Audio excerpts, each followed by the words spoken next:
Here's an example of me comparing blues that I had. I had a couple different brands of watercolor paints that I had acquired from high school and just like birthday gifts or whatever, and I was comparing what they looked like. And then I got playing around with how they looked if they were mixed together. And one thing that crossed my mind was these blues are all so different. What would they look like mixed together? And that was when I learned what it meant when they say certain pigments are stronger. You know, for example, this phthalo blue kind of pops out of here. This is the blend of all of them, more so than really any of the others. And I think that may be different if I were to explore this using different ratios of color. But either way, this is the beginning of my color play journey. This little book I made out of like cardstock paper and mixed media I cut up and sewed together. And I decided to use it as my little place to doodle, my little place to play with color. And that took the pressure off of, like, you know, I don't have a lot of time, so I can't really do. This is comparing different brands of the same pigment color. PB29 is ultramarine. It is one of the most common blues you'll find in a paint set, but I was just looking at the difference in their opacity and how they traveled in water and liftability and layerability, all that, what they look like when they're transparent. It might be hard to pick up the subtle differences through the camera, but you can really, when you play with colors that way, you can really tell the differences are very apparent.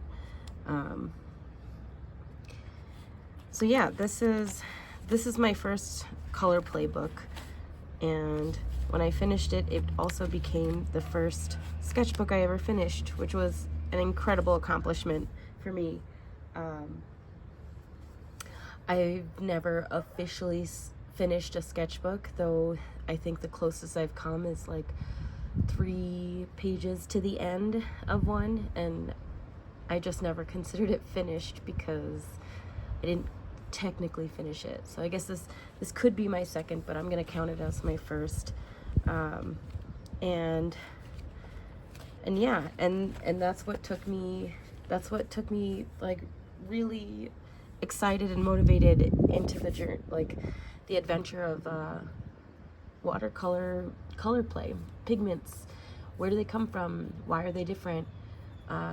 Why are balances between, you know, ratios so intensely big? Like, I mean, everyone remembers when you're mixing green, you know, just a little bit of blue into the yellow, because if you do too much, you're not going to notice the difference. It's just going to turn blue, or a very dark green. And so we learned that early, but there are subtleties in other colors you wouldn't expect, like the blues. Like, some blues are stronger than other blues. So mixing this blue with a yellow versus that blue with the same yellow, you're gonna get different strengths from them. So you know, just learning little bits like this really took me on a journey, and I just kept going.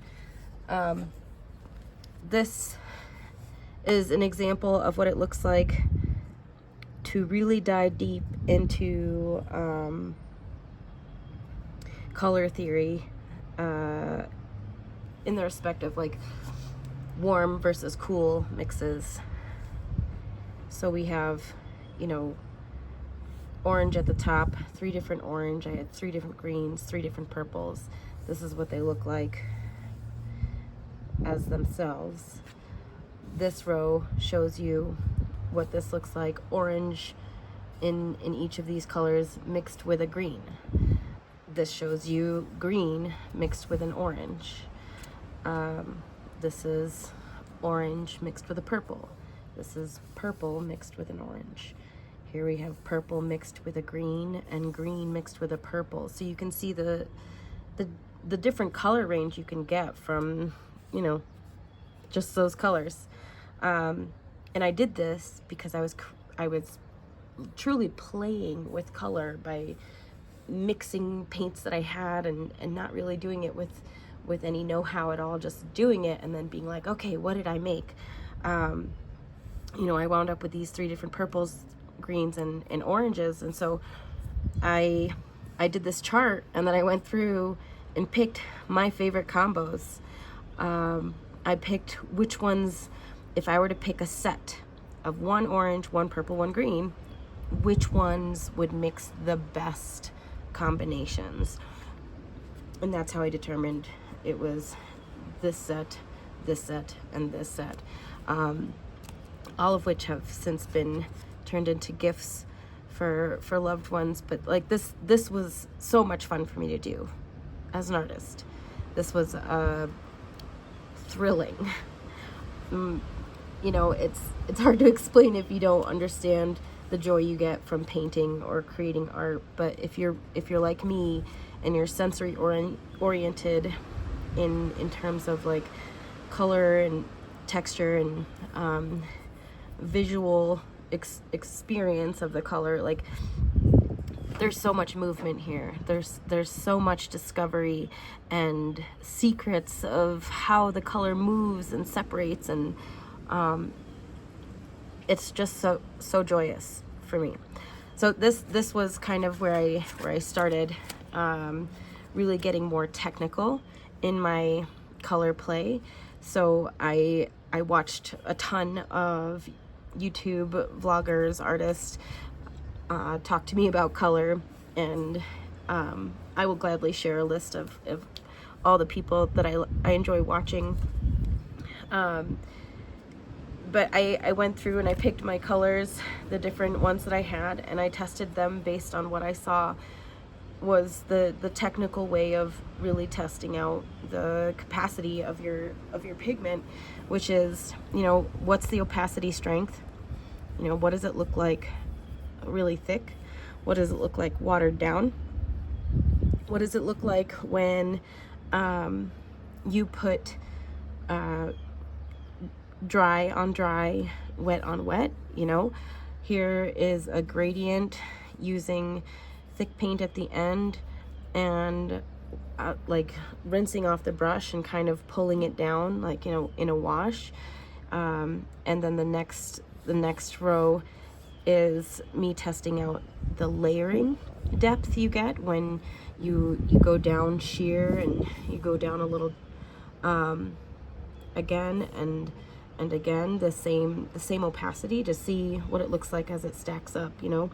And the textures you get from that is different because here there's like a movement of pigment that you can see almost as it's swimming, whereas this one creates kind of a texture because it's overlapping different ways the paint has settled, which, you know, things like that. Here we go, separation of color when it's translucent, wet on wet versus full strength. You know, these are things you only really discover through playing with your materials, like really testing what they can do. So yeah, I got really into color play and I want to share it with you guys. Here's another example of what it looks like to test a color. I have drops of water I put down after putting a wash. Here's a gradient of, you know, giving more water and more water to your brush each time you pull the color down. Here is, I believe this is layering just separated. So I have the first layer, and then I waited for it to dry, and then I did these 2 layers, and then I waited for that to dry and did the last one. And here's full strength. This was a little wet, which is why it spread like that. And this, you know, this was obviously dry, so it gave that fine line. Here's paint dropped into itself, water dropped into the paint. Here's a wash that I just, you know, swirled with the paint on my brush. The similar thing over here, the layering. But you know, this is what I want to share with you, because it's changed my life. It has made a huge difference in my connection to my art, and how much joy I get from it. So, like for example, Color Play has taken me here. This is an example of a combination of the kind of art that I was doing before, and just really applying my understanding of watercolor specifically, and Color Play, and using it to my advantage, you know. I have another example here of combining the 2 places that I have solidified as my style together.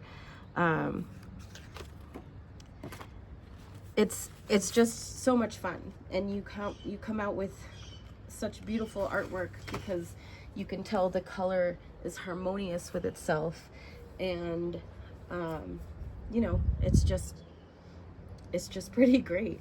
So if you're interested in joining, I would love to have you.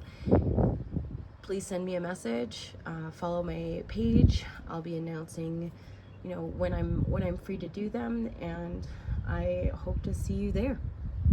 Thanks.